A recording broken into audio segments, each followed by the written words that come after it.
Hello everyone, I am Dipali Yadav of class 9th B and in school Albion Public School, and I am here to represent my topic on wave motion. So first of all, let us know what is wave motion. Wave motion is the transfer of energy from one position to another position by a medium or even in vacuum. So by looking at this, we can say that wave motion can be classified into two parts, which are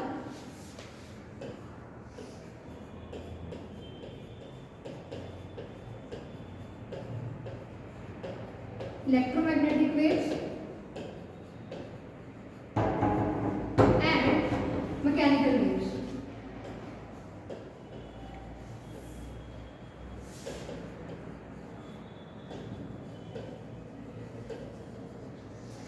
Those waves which do not require any medium to propagate are called electromagnetic waves, and those waves which requires a medium to propagate are called mechanical waves. Electromagnetic waves are light waves and radio waves, and mechanical waves are the waves that we mostly see in our daily life, which can be sound wave and the waves generated on water surface. Now, mechanical waves can also be classified into two parts. They are transverse waves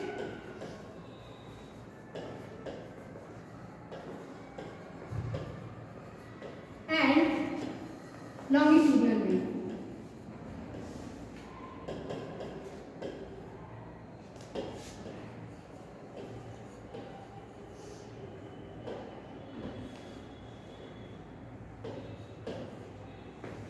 Transverse wave. In transverse wave, the particles of the wave propagates like this. Propagates in upper and downward direction, and the propagation of the wave will be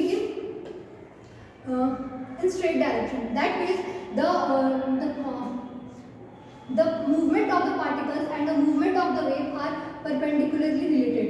And in longitudinal wave, the particle of the wave propagates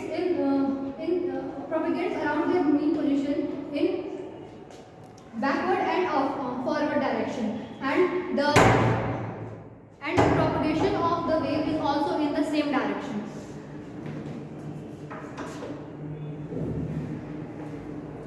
Drawing a graph of both of these, we can see that in transverse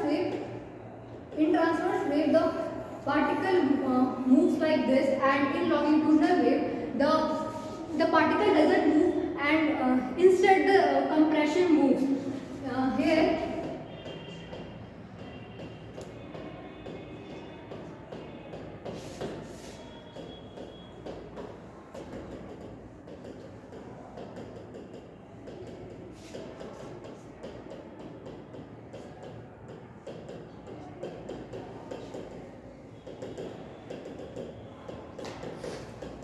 Here we can see that the density between these particles is less and the density between these particles is high.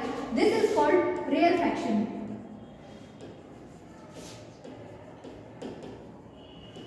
And this is called compression.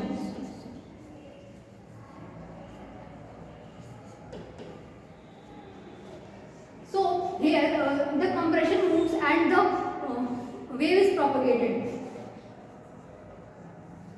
Now let us discuss about what is compression and what is rarefaction.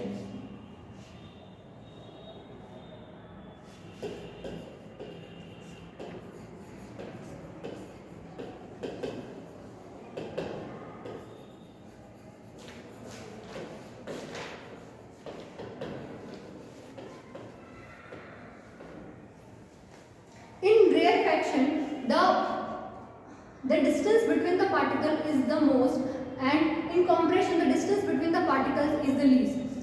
So we can say so in compression and so we can say that when a rarefaction occurs, the compression will also occur, and when a compression will occur, the rarefaction will also occur.